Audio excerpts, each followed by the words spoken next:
Hey guys, welcome to video training. I'm Kibble, and Tuk is Welcome. Tuk is also here. Hi. He's our other volunteer coordinator. So basically, if you're watching this video, it means you missed the in-person training, which is totally fine because you have this, and it'll be a little bit quicker. So today, we're going to talk about campers with disabilities. Some of what we discuss might be applicable to all areas of camp, not just campers, other counselors, professional staff, parents, any of that. Additionally, the latter half, we're going to focus more on tools and techniques for working with children with autism, and then the conversation around disability and raising awareness. And this isn't an all-encompassing training, but gives you a good place to start and start talking about how you can discuss and ask questions related to it. Okay, so we're just going to dive right in. The first thing we want you to keep in mind as you're watching this video is that when you're dealing with behavior with children that have some type of disability, keep in mind everyone has different needs. Behavior is always an expression of something. It comes from somewhere, and the techniques and strategies you want to use only work if you're persistent and consistent throughout the week. So first, to get started, we're going to talk about invisible and visible disabilities.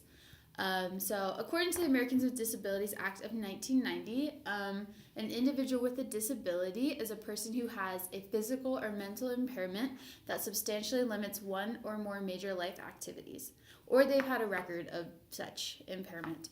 And so when we think of disability, a lot of times we think of what we see physically, like what we see in somebody if they have a broken arm or some type of paralysis or anything like that. But we want to keep in mind that there are visible and there are invisible. So we're going to talk about how you can adapt your activities at camp for campers that have both of these. So invisible disabilities or hidden disabilities are defined as disabilities that are not immediately apparent or seen. Some people have visual or auditory disabilities. Sometimes people have chronic pain or joint problems, or just like other things you can't see. So if we go over here, you can see on the board that there are visible and invisible disabilities I have listed. Just a few, and it's not limited to this, but for visible, we have blind, paralysis, or broken bone. For invisible, we have autism, ADD or ADHD, OCD, they could be deaf, they could experience chronic pain, or they could have some type of mental disabilities. So it's important to keep in mind that just because you can't see something doesn't mean a specific child or person doesn't have a disability.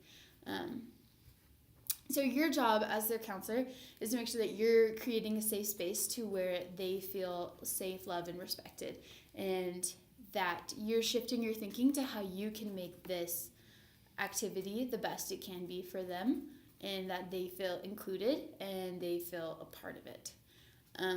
So moving on next, we're going to talk a little bit about neurodiversity. Neurodiversity is a concept where neurological differences are to be recognized and respected as any other human variation. These can include dyslexia, being on the autism spectrum, Tourette syndrome, anything like that. So a good thing to keep in mind is that people think differently, and they have different ways of expressing what they want other people to know about them. So I'm going to give you a second to do this. I want you to think of your bedtime routine. And when you think of your bedtime routine, think about every step you take. What do you do first? Do you have a certain place for each thing? How long does it take you? Do you need to prep for it? I want you to think about these things, and I want you to go tell somebody else, whether it's your roommate, call somebody, I don't know, maybe you just do it in the mirror to yourself. But try to explain these steps of what you do and only use words without the letter E in them. So I'll give you a second to do that. Go ahead, pause the video, and then just take some time to do that.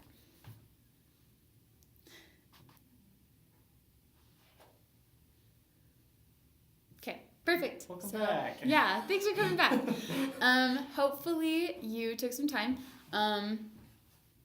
So what I want you to think about is was this difficult, and why would it be difficult if you're by yourself and you were talking to somebody? Some things you could come across is that people think differently. We have different ways of processing information and different ways of telling people. We have different vocabulary. Different things mean different, they have different definitions.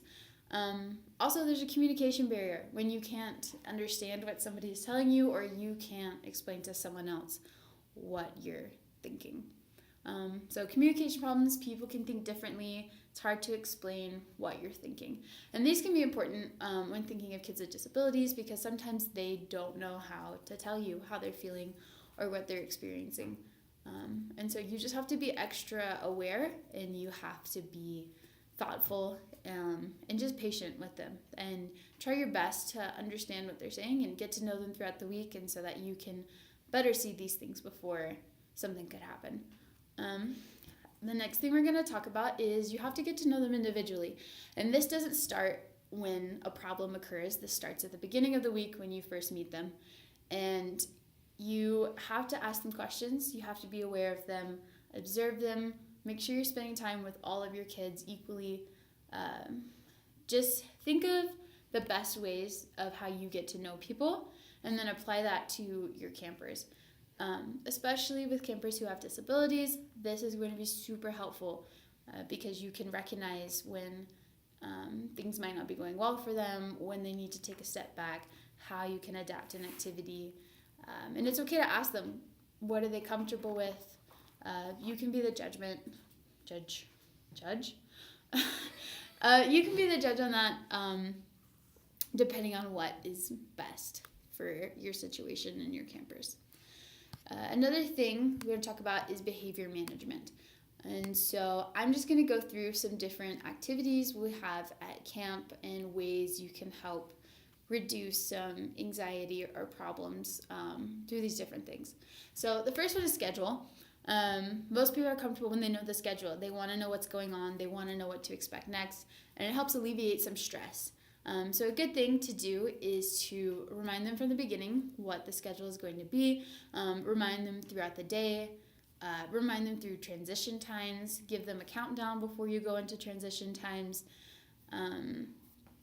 Make sure that if they want to know the schedule, you're telling them, don't leave them in suspense. And then try to stick to the schedule as much as you can.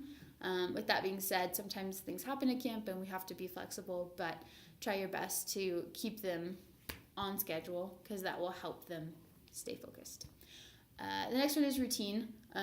We have a lot of campers who have different routines at camp than they do at home, and that's okay. And it can be a little scary for them, and sometimes it can be overwhelming, but your job as their counselor is just to be patient and to help them in the best way that you can. So the quicker that you acclimate to the campers' routines, the better the week is going to be. So make sure you pay attention to how they wake up, how they go to and from meals, to and from activities, what they do at downtime, their bedtime routines, rest time, pretty much all camp activities. Just pay close attention to how they could go through those motions. The next one is supported transitions. So transitioning is when you go from one activity to the next. This has some downtime, and so it can be a difficult time if you let it get away from you. So the key to having great transitions is to give campers a warning of what's coming next.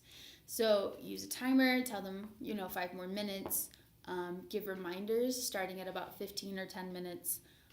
Talk about what's going to happen during the transition. Say we're going to walk from the field to the basketball court. So that way they know what's happening and they don't just end an activity and then it's a free-for-all. They know where to go and they know what's happening. Allow for the current activity that you're doing to have closure time. This means that if you are doing arts and crafts and you notice that so a few campers are taking a little bit longer, make sure you're giving them a heads up and you're telling them, and that way it's not just you hit the hour and you have to change and they don't have time to finish. So make sure you're giving them a heads up, a warning, And if they're still not done, you can always work out, oh, we can work on this during rest time or something along those lines. Sometimes it helps to just talk about what's coming next in an exciting way. Be positive about it.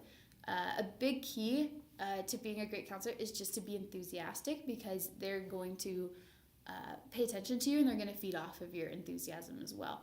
So just be positive and get excited for the next activity. Write down some steps. Write down what's going to come next. Say you finish arts and crafts and your next activity is playing sports. So you say, we're going to finish these arts and crafts, we're going to get a drink of water, we're going to grab all our stuff, and then we're going to walk to the field. So just keep them in the loop. The next one is called redirection. Redirection is so important. It's a technique that points campers' energy and focus in the direction that you're kind of wanting before it gets out of hand. There are 4 key components to redirection. The first is get to know them, ask them questions, study their behavior, try to anticipate what they're going to want or do.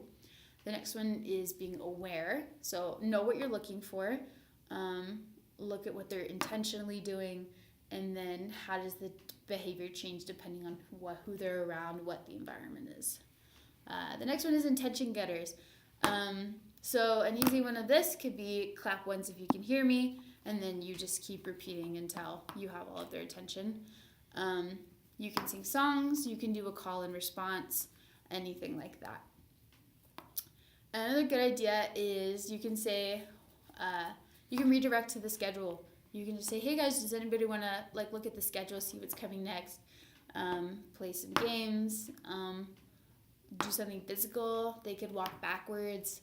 Just make sure you're getting their attention and you're basically redirecting it to where you want to go.